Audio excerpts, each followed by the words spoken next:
হয়েছি আজ প্রায় 7 দিন হয়ে গেছে। বাবা জোর করেই আমাকে পিচ্চি মামাতো বোনের সাথে বিয়ে করিয়ে দিয়েছে, যে কিনা এখন আমাকে জামাই হিসাবে চিনেই না, চিনে ভাই হিসাবে। আমার মামাতো বোনের নাম নীলা। বসে বসে ওর কথা ভাবছিলাম, তখন আমার পিচ্চি বউটা এসে বলল, ভাইয়া, আজ আমি ঘুরতে যাব। হ্যাঁ হ্যাঁ, এটা তো ভালো কথা, যাও ঘুরতে। কিভাবে যাব তুমি না নিয়ে গেলে? আমার একটু কাজ আছে, এখন ঘুরতে যেতে পারবো না, অন্য কোনো দিন নিয়ে যাব। আমার কথা শুনে নাক মুখ ফুলিয়ে খাটের এক কোণায় গিয়ে বসে রইল। আমার একটু কাজ আছে, এই জন্য বাইরে চলে গেলাম। সন্ধ্যার সময় বাসায় ফিরে দেখলাম এখনো ওইভাবে বসে আছে। কাছে গিয়ে জিজ্ঞেস করলাম, কি হয়েছে? কিন্তু কোনো জবাব পেলাম না। উল্টো মুখ করে অন্যদিকে ঘুরিয়ে বসলো। আমি এবার টান দিয়ে বুকের সাথে জড়িয়ে ধরলাম আর বললাম, কি হয়েছে আমার পিচ্চি বুড়িটার? সাথে সাথে আখি যুগল থেকে মুক্তোর দানার মতো জল গড়িয়ে পড়ল। কি হয়েছে পরি, এভাবে কান্না করছো কেন? তুমি আমাকে ঘুরতে নিয়ে যাওনি। আমি আর থাকবো না এখানে, চলে যাব আম্মুর কাছে, আর আসবো না কখনো কোনোদিন। আমি মনে মনে ভাবলাম, বাচ্চা মেয়ে তো, তাই মনে হয় একটু বেশি কষ্ট পেয়েছে। কি আর করার, পিচ্চি বউটা বায়না ধরেছে ঘুরতে যাবে, তাই চিন্তা করলাম এখনই একটু নদীর পাড়ে গিয়ে ঘুরে নিয়ে আসি। আচ্ছা, তাহলে তুমি রেডি হয়ে নাও, আমরা এখনই ঘুরতে যাব। নীলা এই কথা শুনে সাথে সাথে মুরগির বাচ্চার মতো লাফিয়ে উঠল খুশিতে। একটু আগেই নাকের জল মুখের জল এক করে ফেলেছিল সেই মেয়ে, এখন আবার দেখছি হাসছে। হায় রে কপাল। কিছুক্ষণ ঘোরাঘুরি করার পর একটা জায়গায় বসলাম আমরা দুজনেই। সামনে নদী, চাঁদের আলো অপরূপ লাগছে। পানিতে চাঁদের আলো পড়ে মনে হচ্ছে মুক্তোর দানা চমকাচ্ছে, হালকা বাতাস বইছে, জাস্ট অসাধারণ লাগছে। পিচ্চি বউটাকে দেখলাম চুপচাপ বসে আসে। তাকে জিজ্ঞেস করলাম, পিচ্চি কিছু খাবা? চুমু খাবো। আমি তার কথা শুনে ভেবাচাকা খেয়ে গেলাম। কি বলছে এই মেয়ে? চুমু আবার কোথা থেকে আনবো? কি বলছো তুমি? চুমু খাওয়া মানে? হ্যাঁ, চুমু খাবো। আপনি আমাকে চুমু দেন, এই যে আমার এখানে ঠোঁটে। আমার মাথা হ্যাং হয়ে গেল তার কথা শুনে। বাসরাতে কপালে একটা চুমু দেওয়ার জন্য আম্মুর কাছে ইনিয়ে বিনিয়ে কী সব বলেছে, সে নাকি প্রেগনেন্ট হয়ে যাবে। 2 দিন আম্মুর সামনেই যায়নি শরমে। এখন যদি ঠোঁটে চুমু দেই তাহলে আমার মাথা ঘোরাচ্ছে, বমি বমি ভাব, মুখে অরুচি, টক খেতে মনে যাচ্ছে। এই কথা বলবে না, তার কি গ্যারান্টি? না বাবা, ভুলেও চুমু দেওয়া যাবে না। না, চুমু খাওয়ানো যাবে না। অন্য কিছু খাবা নাকি সেটা বলো। না, আমি চুমুই খাবো। না, আমি দিব না চুমু। শুরু হয়ে গেল, মানে অরণ্যের রোধন, থুকু আমার পিচ্চি বউয়ের রোধন। একটা মেয়ে এসে আমাকে জিজ্ঞেস করলো, কি হয়েছে এখানে? এই মেয়ে এইভাবে কান্না করছে কেন? আপনি কি মেয়ে পাচারকারী চক্রের লোক নাকি? আমি কিছু বলার আগেই পিচ্চিটা বলল, আমি খেতে চেয়েছি কিন্তু খাওয়াচ্ছে না। কি হয়েছে আপু তোমার? আমাকে বলো। আর এই লোকটা কে? তুমি চেনো নাকি? উনি আমার ভাইয়া লাগে, আর আমি কান্না করছি কারণ ভাইয়া আমাকে খাওয়াচ্ছে না। আমি নাকি ওর ভাই লাগি? কথাটা শুনে বুকের বাঁ পাশে লাগলো। মেয়েটা আমাকে বলল, কেমন ভাই আপনি? হ্যাঁ, ছোট বোন খাবার খেতে যাচ্ছে আর আপনি খাওয়াচ্ছেন না? আরে ভাই, আমি ওর ভাই না, জামাই লাগি, ও আমার বউ লাগে। তাহলে ও তো বললো যে আপনি ওর ভাই লাগে। আমি সম্পর্কে ওর ফুফাতো ভাই ছিলাম বিয়ের আগে, তাই বলেছে। ও আচ্ছা, সেটা বলুন। কিন্তু ওকে খেতে দিচ্ছেন না কেন? মেয়েটা কান্না করছে তো।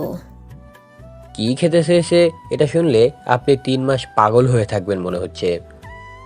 কি এমন খেতে চেয়েছে যে যেটা শুনলে আমি 3 মাস পাগল থাকবো? আমার কাছেও চুমু খেতে চেয়েছে। একদিন কপালে চুমু দেওয়ার কারণে আম্মুকে বলেছিল ও নাকি প্রেগনেন্ট হয়ে গেছে, আর এখন যদি ঠোঁটে চুমু দেই তাহলে তো বলবে ডাবল প্রেগনেন্ট। আমার কথা শুনে মেয়েটা হেসে লুটোপুটি খাচ্ছে। হাসতে হাসতে মনে হচ্ছে আর আত্মা বের হয়ে যাবে। খুব কষ্টে হাসি থামিয়ে বলল, আরে ভাই, খাওয়াই দেন না একটা চুমু। পিচি বউয়ের আবদার বলে কথা। শেষ পর্যন্ত আপনি ওর সাপোর্ট টানছেন না, পরে আবার বাসায় গিয়ে শুরু করে দেবে আম্মুর কাছে পিনিক লাগানো। আরে ভাই, দিয়ে দেন তো, কিচ্ছু হবে না। দুজনের চিপায় পড়ে কোনো উপায় না পেয়ে খাইয়ে দিলাম, মানে দিয়ে দিলাম একটা চুমু একদম ঠোঁটে। তবে যাই হোক, খুব ভালো লেগেছে পিচ্চি বউয়ের ঠোঁটে চুমু দিতে। আহা কি ফিলিংস রে মাইরি। কিন্তু সমস্যা একটাই হলো, চুমু দেওয়ার পরেই লাফ মেরে বলে উঠলো, ইয়ে, আমি এখন প্রেগনেন্ট হয়ে যাবো, ইয়েপ্পি! আমারও এখন একটা বেবি হবে, ফুফিকে বলতে হবে এক্ষুনি। আমি মেয়েটাকে বললাম, সব আপনার জন্য হয়েছে, এখন বাসায় গিয়ে শুরু করে দিবে। আজ আর মনে হচ্ছে আম্মুকে মুখ দেখাতেই পারবো না শরমে। ঠিকই আছে, এখন বাসায় যান আগে, দেখেন আপনার আম্মুর কাছে কি বলে আপনার পিচ্ছি পরি বউ। বাসার সামনে এসে বউটাকে বললাম, তুমি উপর যাও, আমি আসছি। তুমি আসবা না ভাইয়া? তুমি যাও, আমি পরে আসবো। কোথায় যাচ্ছ? আমি যে প্রেগনেন্ট, এই জন্য মিষ্টি আনতে যাচ্ছ? হ্যাঁ হ্যাঁ, তোরে জন্মের মিষ্টি খাওয়া মরে সিমরি। আচ্ছা ঠিক আছে ভাইয়া, আমি উপরে গিয়ে ফুপিকে বলছি। হ্যাঁ হ্যাঁ যাও। দৌড়ে চলে গেল উপরে। হ্যাঁ, আমি আর 7 দিনেও বাসা যাব না। এই 7 দিন বন্ধুর বাসায় গিয়ে থাকবো। না জানি আম্মুকে কী সব বলবে ভুংবাং। আপনারাই বলেন, একে তো আমারে বলে ভাই, তারপর আবার বলে চুমু খেয়ে নাকি ও প্রেগনেন্ট হয়ে গেছে। জীবনটা বেদনা। যাই হোক, শরম কাটিয়ে বাসায় গেলাম। যাওয়ার পরে দেখি মা আমার দিকে কেমন একটা রাগী লুক নিয়ে তাকিয়ে আছে। কিছু না বলে চলে গেলাম। আমিও রুমে গিয়ে শুয়ে শুয়ে ভাবছি, এই পিচ্চিটারে কীভাবে বুঝাবো যে চুমু খেলে প্রেগনেন্ট হয় না। তা না হলে আমার মান সম্মান বালতিতে ভিজানো লাগবে। একটু পরে নীলা রুমে এসে আমাকে ডাক দিল। আমি ঘোর কাটিয়ে বাস্তবে ফিরে ওকে বললাম, আচ্ছা তোমাকে কে বলেছে চুমু খেলে কেউ প্রেগনেন্ট হয়ে যায়? না, আমি ছবি দেখছি। ছবিতে নায়িকা কে যখন নায়ক চুমু দিল, তখনই নায়িকা প্রেগনেন্ট হয়ে যায়। আমি হাসবো না কাঁদবো বুঝতে পারছি না। মন চাচ্ছে এক গ্লাস পানিতে ডুবে মরে যাই। আমি বললাম, ওইটা তো ছবিতে হয়, বাস্তবে হয় না। বাস্তবে প্রেগনেন্ট হতে হলে আরও কিছু করা লাগে। আরো কিছু মানে? কাছে আসো, প্র্যাকটিক্যালি বুঝিয়ে দিচ্ছি। না, এখন কাজ আছে। আমি নীলাকে টান দিয়ে বিছানায় ফেলে দিয়ে ওর উপরে আমি উঠবো, তখন ও বলতেছে, কাঁপা কাঁপা কণ্ঠে বলল কথাগুলো, আজ তোমাকে দেখাবো কিভাবে প্রেগনেন্ট করে। আজ আর আমি ছাড়ছি না তোমায়।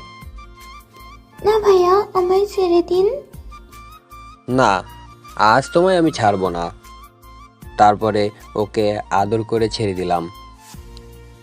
তারপরে এভাবে মাঝে মাঝে রাগ অভিমান খুনসুটির মাঝে আমাদের দিন চলতে লাগলো। একদিন নীলা আমায় বলতেছে, ভাইয়া ভাইয়া, আমার বাচ্চা হলে আমাকে মা বলবে, কিন্তু বাবা কাকে বলবে?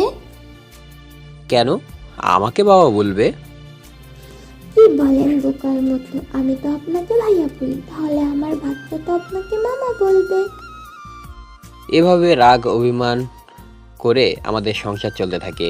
দেখতে দেখতে ওর ডেলিভারির দিন চলে আসে। আমার খুব ভয়, যদিও নীলার কিছু হয়ে যায় তাহলে আমি কি নিয়ে বাঁচবো। এলোমেলো চিন্তা ভাবনা করতে করতে ভাবনার জগতে হারিয়ে যাই।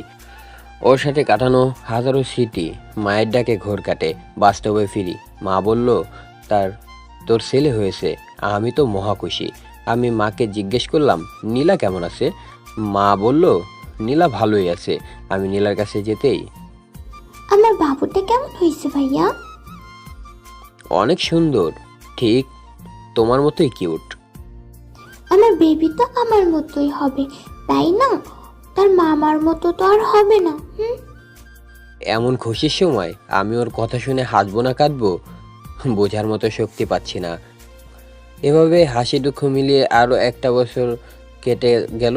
কিন্তু আমার একটাই দুঃখ, আমার ছেলে আমাকে বাবা না বলে মামা বলে। এই দুঃখ কই রাখি আপনারাই বলেন। আমি এতভাবে বুঝাইছি আমি ওর বাবা না। নীলার একটাই কথা, সে আমাকে ভাইয়া বলে, তাই তার ছেলে আমাকে মামা বলবে। বিয়ের পরেও নীলা মানে আমার বউ আমাকে বলে ভাইয়া। আগে একটা দুঃখ, আর এখন ছেলের বাবা হয়েও বাবা ডাক না শুনে শুনতে শুনতে হয় মামা। পৃথিবীতে মনে হয় আমি একমাত্র বিবাহিত সিঙ্গেল। আমার মতো যেন কারো জীবন না হয়। আর আমার জন্য সবাই দোয়া রাখেন। আর গল্পটি ভালো লাগলে সবাই সাবস্ক্রাইব করবেন। আল্লাহ হাফেজ।